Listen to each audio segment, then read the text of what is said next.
All right, hello everybody, and welcome back to today's episode of the podcast where we sit down with some of the sharpest minds in the management consulting industry. This episode is powered by Clubhouse AI. At Clubhouse AI, we help management consulting firms break free from outdated lead gen methods like networking events and referrals, which often feel more like wishful thinking than a real strategy. Our battle-tested, data-driven client acquisition system brings in your ideal clients with no chasing, no guesswork, just predictable compounding growth. If you're in management consulting and you're looking to scale your business and see real results within the first week, DM us the word growth for a free consultation.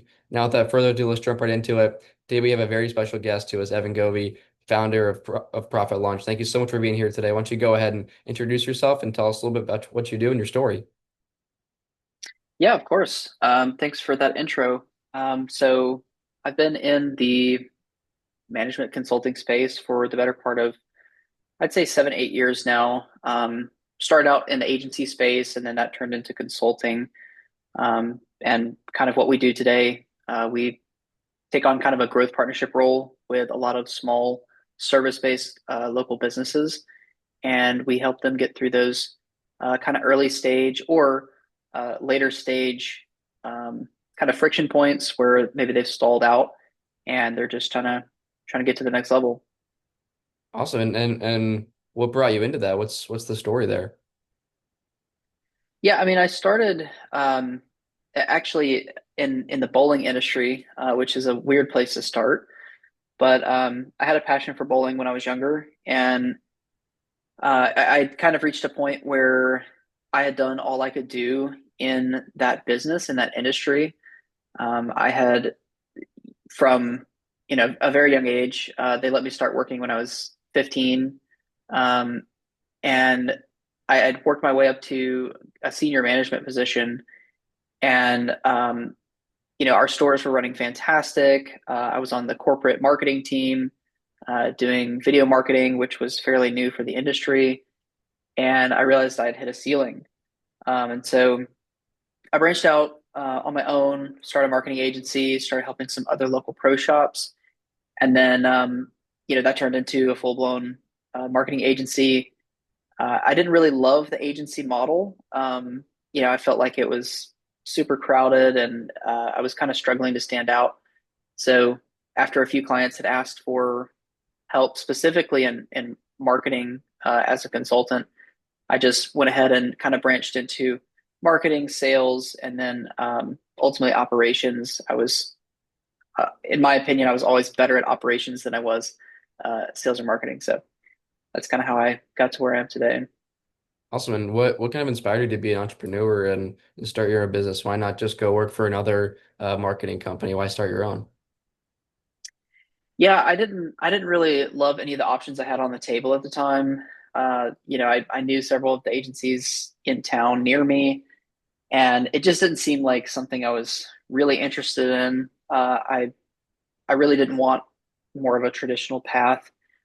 So I just I said, well, heck, if I can do this for this company, surely I can go out and replicate results for another company.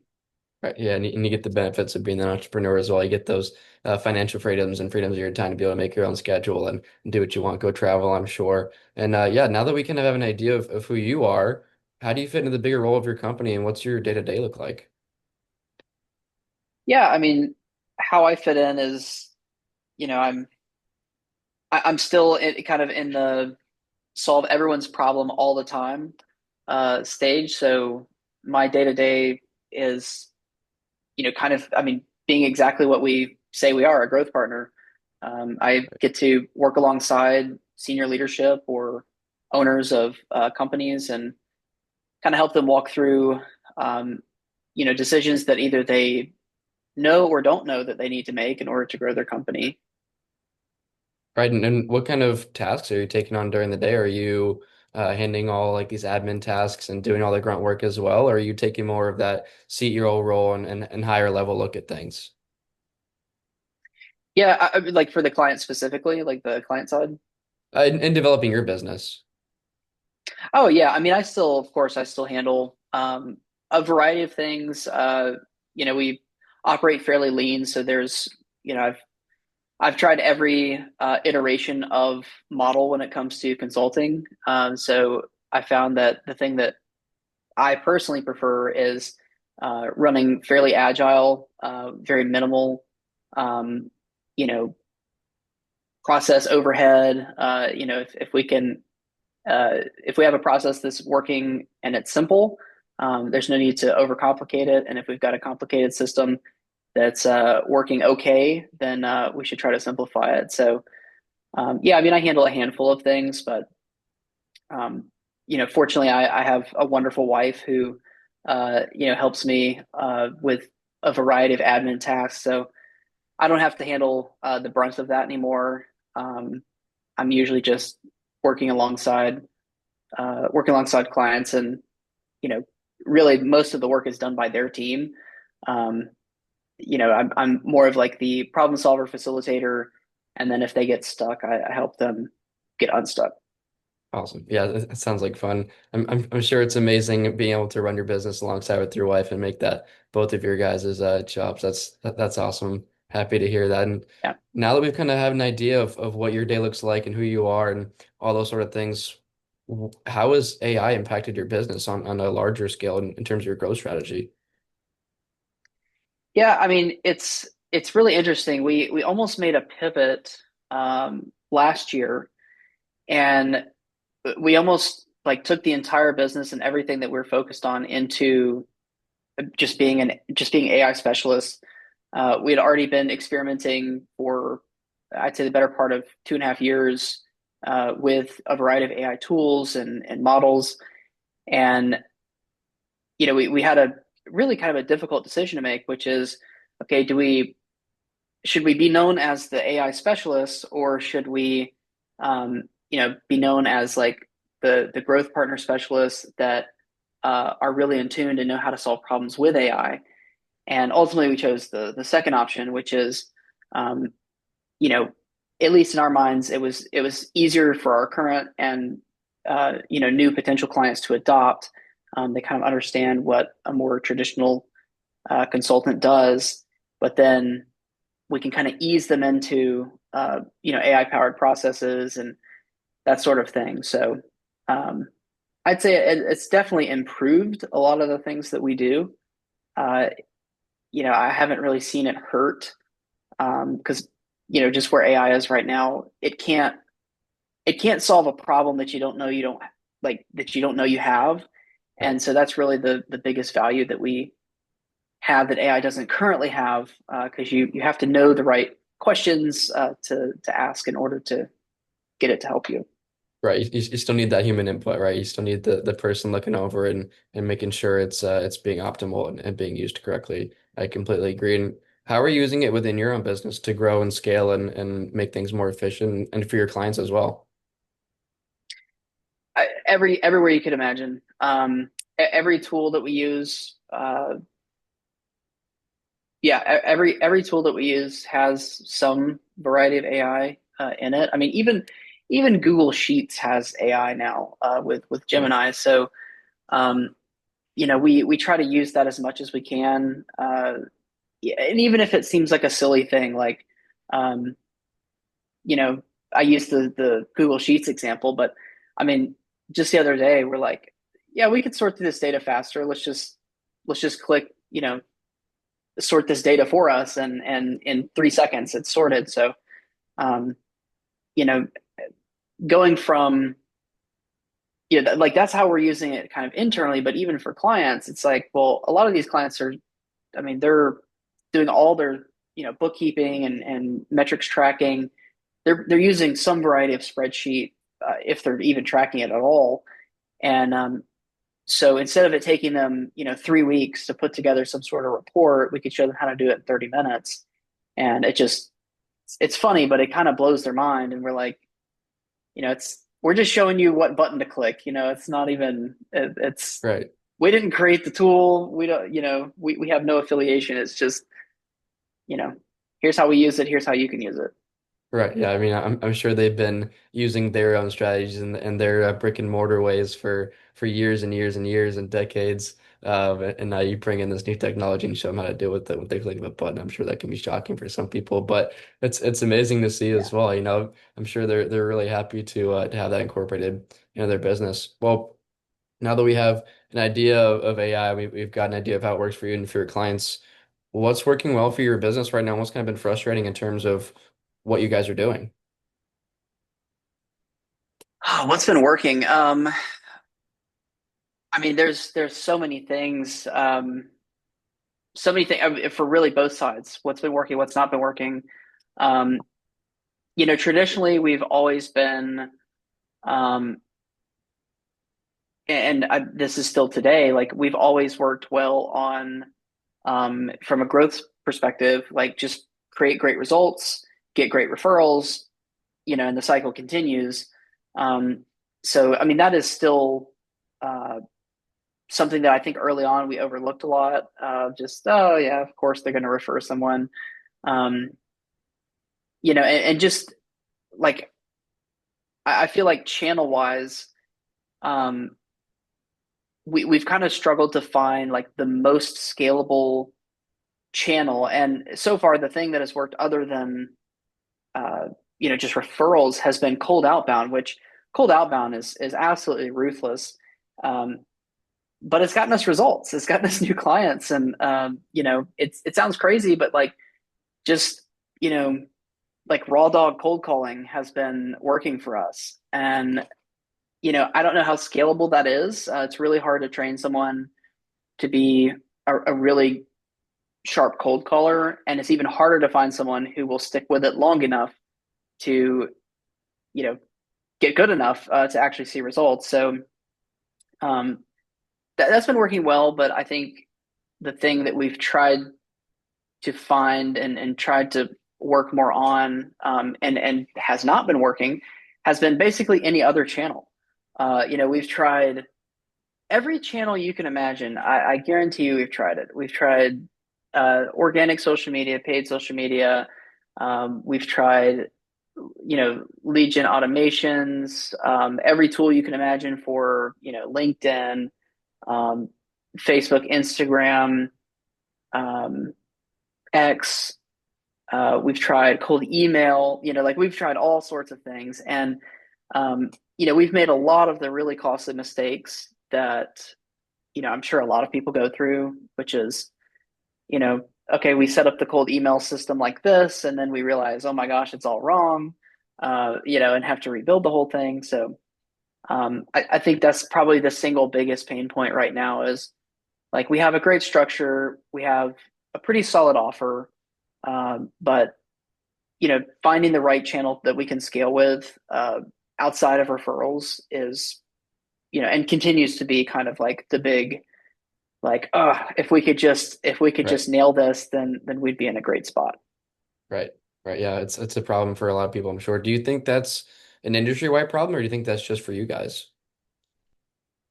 Yeah, I mean, historically, I think the category of coaches and consultants has continued to grow and kind of morph over the last, I mean, really since 2020, it's changed a lot. And especially with platforms like School or um, what's the one that yeah, Stand Store, like, everyone can be a specialist, everyone can be an expert in whatever it is that they do. And so it's kind of changed, like it's added a lot of noise to the market. But I think there's a lot of benefits to, these players getting into the game because before, 2020, 2021, people had a really kind of a bad taste in their mouth about consultants in general. Because they're thinking of like the larger, Bain and McKenzie or Accenture, like, Right. oh well, they're stiff. They've never actually run a business. They've never actually done XYZ. You don't know what it's like to be in my shoes. Right. And now with more people that are not, classically trained in consulting have entered the market, I think it kind of brings down that barrier a little bit more. Yeah, yeah, I got you. That definitely makes sense. You don't want someone coming in your business that's that they're maybe too white collar, that they think they know what they're doing, but they don't know who you are. And I think it makes it better for your approach because you're the business owner as well. So you obviously know how to run a business. So you can pitch this to these other businesses you're doing. That's awesome. And have you thought about what it would mean for your business and for your revenue to solve those problems? What does that look like for you?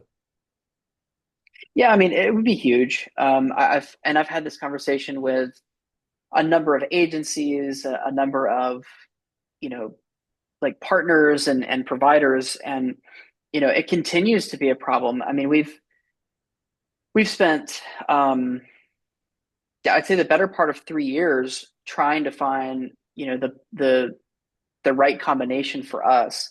Hmm. And part of that it has to deal with us changing kind of how we operate. We used to offer only one program, and it was an ultra high ticket. It was a six-figure program, and then we had to, kind of work with our market and say, okay, well, the average small business cannot afford, a six-figure investment up front, and so we've kind of modified it. We changed it, so I think that's part of it, but it would be huge to.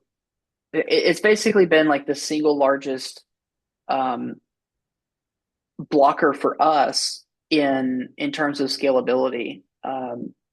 Everything else from hiring to uh, operations, marketing, like everything else has been, I'd say, fairly easy in comparison. This getting a scalable channel has been it's it grinds at us. Yeah, yeah, I can agree. I would say lead gen and marketing, getting in front of the right people might be one of the hardest things for any business. I mean, you look out there, it's not too hard. I mean, let's take McDonald's for example. It's not too hard to make some burgers and sell some fries. But what separates them from the crowd is that they have amazing marketing campaigns and they've got their catchy slogans and they get in front of the right people and they've oriented themselves in the proper way. And yeah, that's definitely the hardest thing for a lot of small business owners to tackle. And what are your goals for the next 6 to 12 months if you solve that problem and you get that lead gen fixed and you got that marketing and you're reaching the right people and finding the right funnels? What are your goals? Yeah, I mean, this was a conversation I was having 2 days ago with our sales manager, which is, you know, we're trying to grow. I mean, we've just spent really the better part of the last few years experimenting with every possible combination you could imagine to find what's going to work. And then as soon as we find what's going to work, we're not stopping until we either fall out from exhaustion or we hit an eight-figure run rate. So that's really the biggest thing for us is let's hit the things that we want to hit now, which is let's hit seven figures, then let's move up and let's focus on eight. Um, and really, once we find the thing that works, going from seven to eight is not going to be a problem. Right. Um, it's just right now we're still in this experimental stage of like what's really going to work, and it's just such a different problem than what we solve for our clients.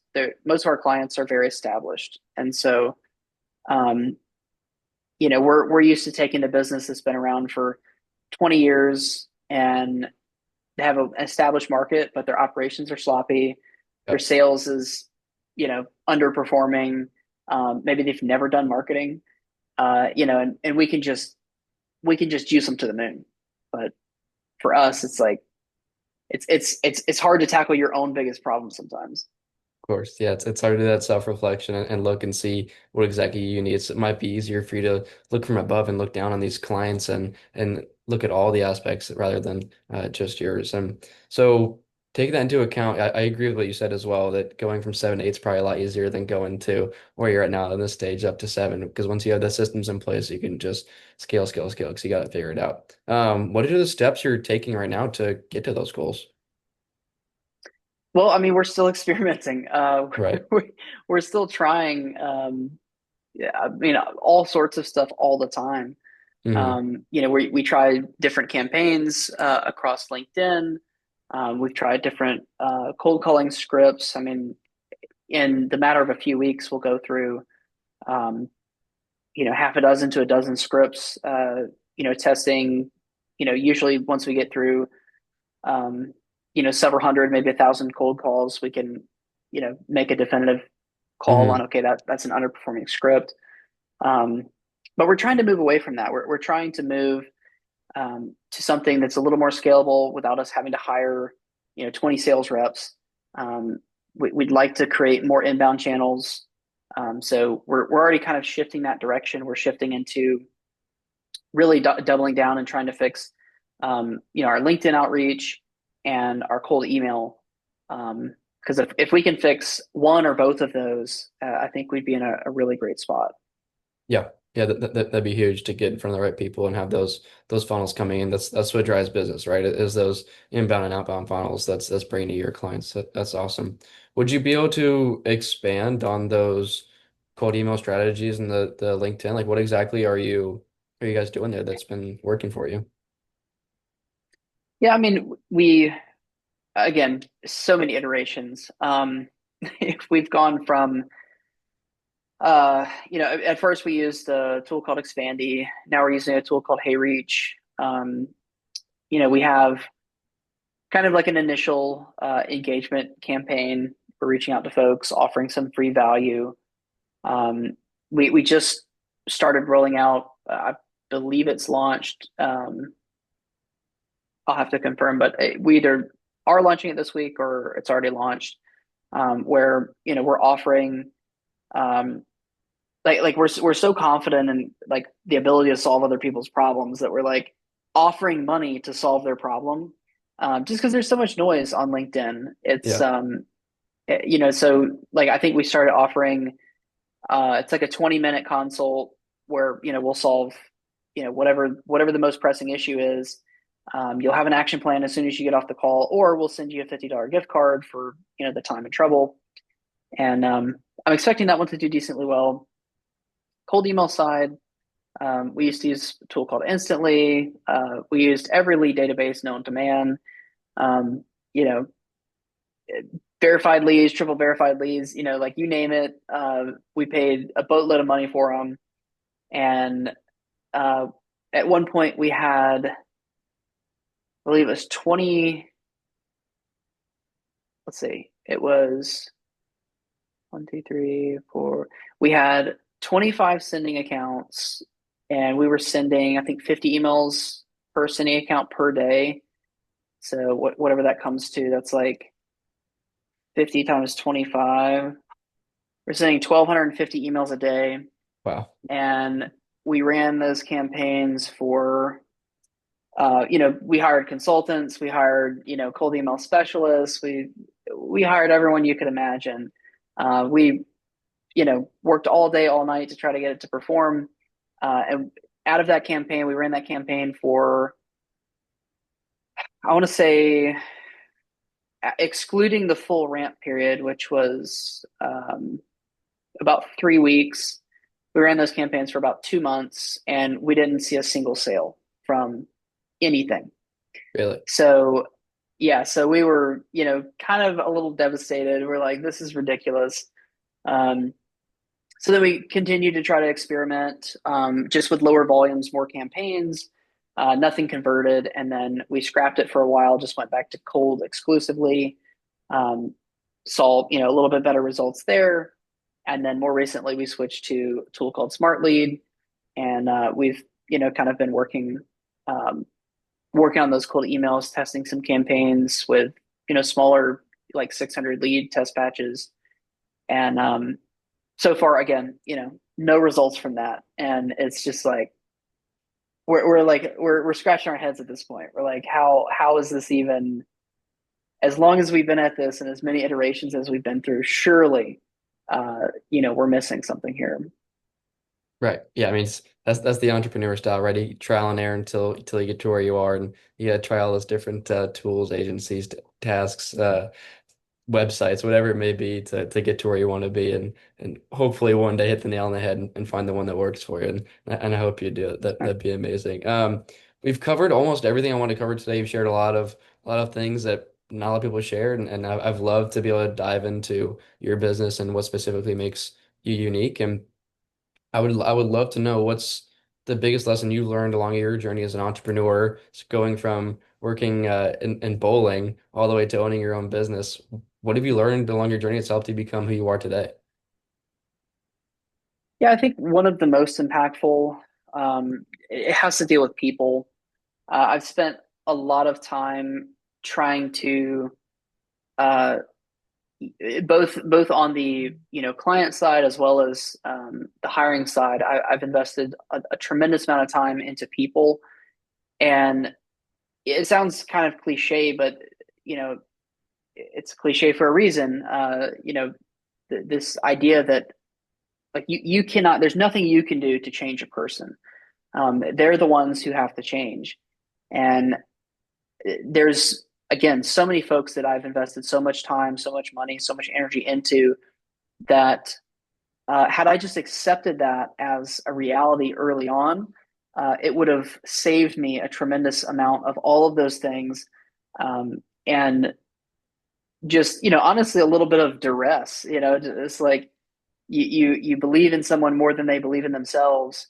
And after a while, if they just choose failure rather than, continuing to persist, then, it used to affect me more than it does now, just because I'm a little bit more of a realist in terms of people are going to be people. They're going to show you who they are, and that's okay. Not everyone wants to be what you believe they can be, or even what you want them to be. So that's probably our biggest. That's my biggest takeaway.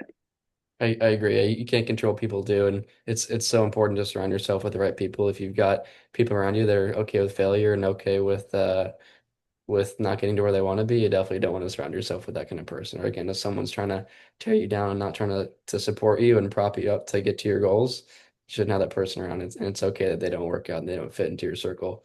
Well, listen, Evan, I really appreciate you being on the podcast, and I think you've shared again some amazing things, and I can't wait to continue speaking with you and see where this goes. Yeah, of course, absolutely. Thanks again, Evan. Bye bye.